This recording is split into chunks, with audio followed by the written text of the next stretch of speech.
Cyber crime, ஒவ்வொரு விதமான cyber crime அது எப்படி நடக்கின்றது, அதனால் என்னென்ன விளைவுகள் ஏற்படுகின்றன, அதை எப்படி தடுக்கிறது என்பது பற்றி நாம் பார்த்துக்கிட்டு இருக்கிறோம். இதில் இன்றைக்கி நாம் பார்க்க போகக்கூடிய கிரைம் என்ன அப்படின்னா, FBI Federal Bureau of Investigation யூஎஸ்ஏல சமீபத்தில் கொடுக்கப்பட்ட ஒரு அலர்ட், அதன் அடிப்படையிலான ஒரு சைபர் கிரைம்.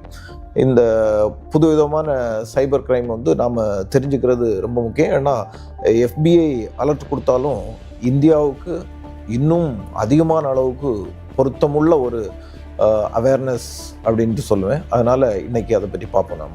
இந்த சைபர் கிரைமில் என்ன மெயினாக நடக்குது அப்படின்னா, நம்ம ஃபைல் கன்வெர்ட்டர் அப்படிங்கக்கூடிய ஒரு சாஃப்ட்வேரை நம்ம ரொம்ப வழக்கமாக ரொம்ப அதிகமாக யூஸ் பண்ணிகிட்ருக்குறோம். முக்கியமாக பார்த்தோன்னா வேர்ட் டாக்குமெண்ட்டை PDF டாக்குமெண்ட்டாக மாற்றுறதும் சரி, இமேஜ் ஃபைல்ஸை கம்பைன் பண்ணுறது, இது மாதிரியான வேலைகளுக்காக இந்த ஃபைல் கன்வெர்ட்டர் சாஃப்ட்வேர்லாம் யூஸ் பண்ணுறோம்.